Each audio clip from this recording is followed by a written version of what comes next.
जय श्री राम दोस्तों, मैं हूं प्रवीण और आपका स्वागत है।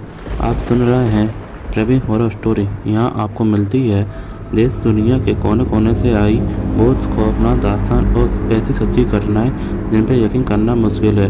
आइए चलिए सुनते हैं। दोस्तों, क्या कभी आपके साथ ऐसा हुआ है कि आप अपने ही घर में अकेले बैठे हों और अचानक आपको लगे कि कोई आपके ठीक पीछे खड़ा है। आप पीछे मुड़ के देखते हैं तो वहाँ कोई नहीं होता, लेकिन वो एहसास, वो दिल की बढ़ती हुई धड़कनें झूठ नहीं बोलती। आज की कहानी मध्य प्रदेश के एक गांव के एक सीधे साधे परिवार की है। यह एक ऐसा परिवार जो हंसता खेलता था, लेकिन सिर्फ एक रात की छोटी सी गलती ने उनकी हंसती खेलती ज़िंदगी को एक ऐसा जीते जागते नरक में बदल दिया जिससे निकलना नामुमकिन लग रहा था। यह कहानी राकेश और उसके परिवार की है। साल था 2022। राकेश अपनी किसी बेहद करीबी रिश्तेदार की शादी में शामिल होने के लिए परिवार दूसरे शहर गया हुआ था। शादी का माहौल था, हर तरफ खुशियाँ थी, नाच गाना था। शादी की रस्में होते होते 1 बज चुके थे। राकेश को सुबह अपने काम पर लौटना था, इसलिए उसने तय किया कि वह उसी रात वापस अपने गांव लौटेगा। गाड़ी में राकेश के साथ उसका दोस्त एक रमेश, ड्राइवर सतीश और पीछे सीट पर बैठी राकेश की पत्नी और उसका छोटा बेटा बैठे हुए थे। रात के लगभग 1:30 से 2 बज रहे थे। चारों तरफ घना कोहरा अंधेरा था और गाड़ी स्टेट हाईवे के जंगली रास्ते से गुजर रही थी। उस रास्ते के 12 गांव में बुजुर्ग हमेशा कहते थे, रात के 12 बजे के बाद वहाँ परिंदा भी पर नहीं मारता। अचानक गाड़ी के इंजन से एक अजीब सी आवाज़ आती है और गाड़ी का झटका खाकर रुक जाती है। हेडलाइट टिमटिमाती है और बंद हो जाती है। ड्राइवर सतीश बोलता है, अरे भाई साहब, यह गाड़ी को अचानक क्या हो गया? अभी तो सर्विस कराई थी। राकेश गाड़ी को देखते हुए कहता है, सतीश देखो क्या खराबी है। रात के 2 बज रहे हैं और यह जगह ठीक नहीं है। चारों तरफ सिर्फ जंगल है और घनघोर अंधेरा। सतीश नीचे उतरता है और बोनट खोलता है। सतीश ने जैसे ही बोनट खोला, गाड़ी के इंजन से गर्म भाप निकलने लगी। रमेश और राकेश भी गाड़ी से नीचे उतर रहे। चारों तरफ इतना सन्नाटा था कि वह खुद की सांस की आवाज़ भी साफ सुनाई दे रही थी। तभी राकेश की नज़र सड़क के उस पार घने पीपल पेड़ के नीचे गई। वहाँ एक बूढ़ा आदमी खड़ा था, सफ़ेद मेले कपड़े, कमर, थोड़ा सा झुका हुआ शरीर और उसके चेहरे पर अजीब अमानवीय मुस्कान थी। वह बिना पलक झपकाए सीधा राकेश की तरफ देखता रहा। इतनी कड़काती ठंड में भी उसे शरीर पर कोई गर्म कपड़ा नहीं था। तभी राकेश धीमी आवाज़ में रमेश से कहता, देख उधर, उस पेड़ के नीचे कौन खड़ा है इस वक्त इस जंगल में? राकेश घबरा कर देखते हुए, छोड़ यार। रमेश घबरा कर देखते हुए, छोड़ ना यार राकेश, कोई राहगीर होगा, तू गाड़ी पर ध्यान दे। मुझे यह जगह देखकर अजीब सी घबराहट हो रही है। ड्राइवर सतीश राहत की सांस लेते हुए, भाई साहब बैठिए, छोटा सा फॉल्ट था, ठीक हो गया, जल्दी बैठिए। सब लोग जल्दी गाड़ी में अंदर बैठने लगे। राकेश ने एक आखिरी बार उस पेड़ की तरफ देखा, लेकिन वहाँ अब कोई नहीं था। वह बूढ़ा आदमी गायब हो चुका था। राकेश को लगा कि शायद उसका वहम था, लेकिन जो वह नहीं देख पाया वह गाड़ी लेकिन जो वो नहीं देख पाया वह था गाड़ी का पिछला हिस्सा। जब गाड़ी का दरवाज़ा बंद हो रहा था, तब सड़क की पीली लाइट में गाड़ी के पीछे 2 नहीं बल्कि 3 परछाई बन रही थी। एक ऐसी परछाई जो धीरे धीरे गाड़ी की तरफ बढ़ रही थी। वो गाड़ी के पास जाकर सटक के खड़ी हो गई और गाड़ी चल पड़ी। लेकिन अपने साथ वो एक ऐसी चीज़ लेकर निकल चुकी थी जो इस दुनिया की नहीं थी। गांव पहुंचकर सब अपने अपने घर चले गए। शुरुआत के 3 दिन बिल्कुल समान बीते। राकेश भी उस रात की बात भूल चुका था, लेकिन चौथे दिन सुबह मुसीबत ने दस्तक दी। राकेश की पत्नी, जो कल बिल्कुल ठीक ठाक थी, अचानक बिस्तर से उठ नहीं पाई। उससे बहुत तेज बुखार था। राकेश अपनी पत्नी को लेकर डॉक्टर साहब के पास गया। इस डॉक्टर साहब से अचानक इतना तेज बुखार रात ये सब बिल्कुल ठीक था। डॉक्टर बोलते राकेश जी मैंने चेकअप कर लिया है, रिपोर्ट भी सब नॉर्मल है। समझ नहीं आ रहा है कि शरीर में कोई बीमारी नहीं, फिर भी इतना शरीर ठंडा क्यों पड़ गया है। डॉक्टर को दिखाने के बाद डॉक्टर की दवाइयों का कोई असर नहीं हुआ। 2 दिन बाद राकेश का छोटा बेटा भी उसी रस्मी बुखार की चपेट में आ गया। वह रात के सोते सोते अचानक चिल्लाने लगा और बोला पापा वो खिड़की के बाहर खड़े दादाजी मुझे घूर रहे हैं, उनकी आंखें बहुत डरावनी हैं और लाल सी हैं।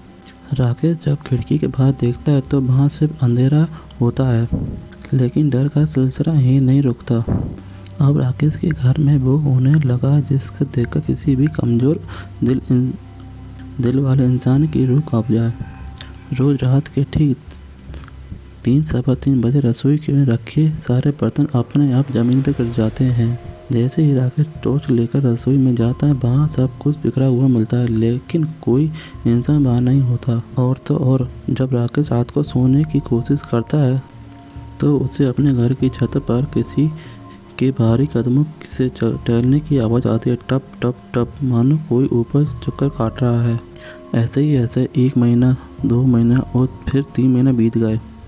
राकेश का पूरा परिवार धीरे धीरे कंकाल बन चुका था या कोई और उन्हें कंकाल बना रहा था। घर का कोई ना कोई सदस्य लगातार बीमार रहता। पैसों की तंगी और मानसिक तनाव से पूरे घर को एक संसन जैसा बना दिया था। इस खौफनाक के बीच एक रात राकेश के चाचा जी की अचानक दिल का दौरा पड़ने से मृत्यु हो गई। राकेश के बुजुर्ग के अंतिम संस्कार के बाद पूरा गांव राकेश के घर से कतराने लगा था।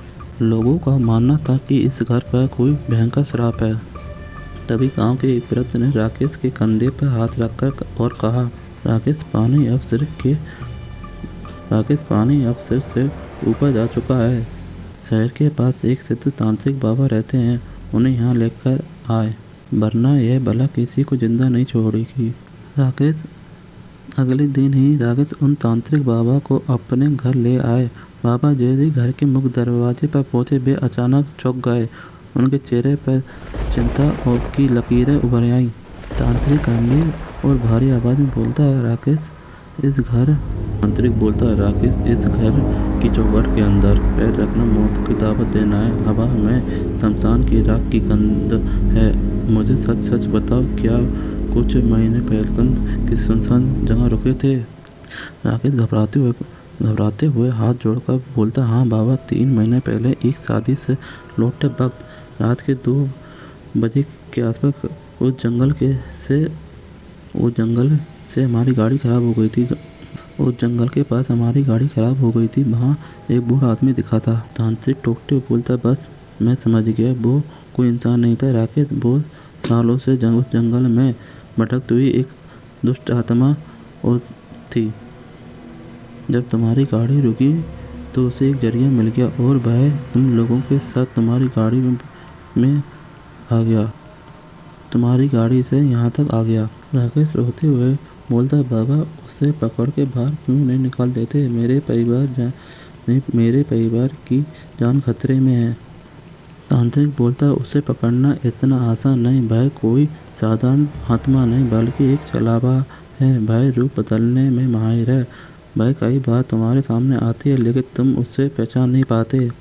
तांत्रिक बाबा के कहने पर उसी रात घर में एक आंगन में एक विशेष पूजा रखी गई। आंगन के बीचों बीच एक बड़ा हवन कुंड बनाया गया। रात के ठीक 12 बजे बाबा ने मंत्र पढ़ना शुरू किया। पूरे घर के दियों की रोशनी जगमगा रहा था। पूरा घर दियों की रोशनी से जगमगा रहा था। जैसे हवन प्रारंभ हुआ और मंत्र उच्चारण के तांत्रिक बाबा ने और जैसे हवन में आहुतियाँ डालने लगे, अचानक एक जोरदार आंधी चली और खिड़की दरवाजे जोर से खटपट लगते हैं जिस सारे दिए एक साथ बुझ गए। अचानक एक जोरदार आंधी चलती है, खिड़की दरवाजों से जोर से खटखटाने लगते हैं और सारे दिए एक साथ बुझ जाते हैं। अंधेरा होते ही अचानक से एक जोरदार हंसने की आवाज़ गूंजी। राकेश ने टॉर्च जलाई तो देखा कि आंगन के कोने में भाई बूढ़ा आदमी खड़ा है। जो उस रात जंगल में देखा था। तांत्रिक जोर से चिल्लाते हुए बोलता है, अपनी औकात में आ दुष्ट आत्मा, बता कौन है तू और क्यों इस परिवार को पीछे पड़ा है। वो बूढ़े आदमी की आत्मा हंसते हुए बोलती है, ये घर मेरा है, मैं इनका खून सुखा दूंगा, एक एक करके सबको अपने साथ ले जाऊंगा। बाबा ने तुरंत अपनी झोली से अभिमंत्रित सरसों के दाने निकाले और उस बूढ़े आदमी की तरफ फेंके। जैसे ही वो दाने उसे लगे, बूढ़े का चेहरा बदलने लगा। कभी वह राकेश की पत्नी की तरफ दिखने लगता तो कभी उस ड्राइवर की तरफ। कभी वो वह अपना रूप बदल रहा था। वह चीखने लगा। बाबा ने अपनी पूरी शक्ति लगा दी, लेकिन वह आत्मा इतनी शक्तिशाली थी कि उसे बाबा के मंत्रों का कोई प्रभाव नहीं पड़ रहा था। लेकिन बाबा ने पूरा जोर लगाकर उस आत्मा को कुछ समय के लिए उसको रोक दिया। बाबा ने हाँफते हुए कहा, राकेश, मेरी शक्ति इस बला को रोकने के लिए काफ़ी नहीं, लेकिन मैंने कुछ समय के लिए इसको दूर कर दिया है। यह यहाँ पर काबू में नहीं आएगी। इसका पूरा और अंतिम समाधान सिर्फ एक ही जगह हो सकता है। तुम्हें इसे लेकर राजस्थान के मेहंदीपुर बालाजी मंदिर जाना होगा। राकेश ने बिना एक पल गवाए रात में एक गाड़ी का इंतजाम किया। राकेश अपने पूरे परिवार को लेकर तांत्रिक बाबा के साथ राजस्थान के प्रसिद्ध मेहंदीपुर बालाजी मंदिर के लिए प्रस्थान कर चुका था। जैसे ही गाड़ी मंदिर के क्षेत्र में दाखिल हुई, राकेश की पत्नी का शरीर अकड़ने लगा और उसकी आंखें एकदम लाल हो गई। वह मानवीय आवाज में चिल्लाने लगी, मुझे यहाँ मत ले जाओ, मुझे छोड़ दो, मुझे यहाँ मत ले जाओ। गाड़ी मंदिर तक पहुंचती है तो राकेश की पत्नी गाड़ी से उतरने के लिए तैयार नहीं होती। तो तांत्रिक बाबा ने एक जल पड़कर उस पर फेंका तो राकेश की पत्नी शांत हुई। लेकिन 4 लोग मिलकर उसे खींचते हुए मंदिर के अंदर ले गए तो भी बहुत मुश्किल से जा रही थी। वहाँ का माहौल देखकर किसी के भी रोंगटे खड़े हो जाएंगे। तांत्रिक बाबा ने वहाँ मंदिर के पंडित को बुलाया। पंडित ने पवित्र जल के छिड़के हुए छींटे उस पर डाले। मंदिर के पंडित ने पवित्र जल के छिड़काव करते हुए बोला, दुष्ट, तुम बालाजी के दरबार में तेरी चालाकी नहीं चलेगी। छोड़ दे इस परिवार को या यहीं भस्म हो जा। राकेश की पत्नी के अंदर जो आत्मा जमीन पर तड़पते हुए और सिर पटकते हुए, नहीं छोड़ूंगी, यह मेरा शिकार है, यह बोल रही थी बार बार। पंडित जी ने हवन की तैयारी की और मंत्र पढ़ना चालू किया। मंत्रों से जो ऊर्जा उत्पन्न हुई, उस पवित्र ऊर्जा के सामने वह दुष्ट आत्मा तड़पने लगी। राकेश की पत्नी कभी हवा में उछलने की कोशिश की तो कभी अमानवीय तरीके से हंसने लगती। अंत में पंडित जी ने हवन कुंड से भस्म उठाई और बजरंगबली का नाम लेकर सीधे उस महिला के माथे में लगा दी। वो आत्मा एक बहुत ही दर्दनाक और लंबी और गूंजती हुई चीखती रही। आत्मा बोली, मुझे छोड़ दो, मैं जा रही हूँ, मैं हमेशा के लिए जा रहा हूँ, मुझे छोड़ दो, मैं यहाँ नहीं रहूँगा। पंडित जी उससे वचन लेते हैं और पूछते कभी यहाँ नहीं आना। वचन लेते हैं और उस आत्मा को मुक्त करते हैं। और अगले ही पल राकेश की पत्नी बेहोश होकर जमीन पर गिर पड़ी। पूरे परिसर में अचानक एक अजीब सा सन्नाटा छा गया। हवा की वो खौफनाक सरसराहट थम चुकी थी। कुछ ही मिनटों बाद जब राकेश की पत्नी को होश आया तो उसकी आंखें बिल्कुल समान थी। महीनों का वो बीमारीपन और भारीपन उसके चेहरे से गायब हो चुका, संकट कट चुका था। बजरंगबली के आशीर्वाद से वह भटकती आत्मा हमेशा के लिए उस परिवार को छोड़कर जा चुकी थी। राकेश ने चैन की सांस ली और घर पहुंचा। घर में देखा एक अलग सा ही सुकून सा एहसास हुआ और यही कहानी खत्म होती है। लेकिन दोस्तों, आज भी राकेश जब उस पुराने जंगल वाले रास्ते से गुजरता है तो गाड़ी की खिड़की पूरी तरह बंद कर लेता है, क्योंकि उसे आज भी याद है उस रात गाड़ी में जितने लोग बैठे थे, वापसी में शायद उनसे एक ज़्यादा था। तो कैसी लगी आपको आज की यह कहानी? अगर आपको अच्छी लगी है तो वीडियो को लाइक करें, अपने दोस्तों के साथ शेयर करना ना भूलें। और हाँ, बेबी हॉरर स्टोरी को अभी सब्सक्राइब करें ताकि ऐसी ही हॉरर स्टोरी दास्तान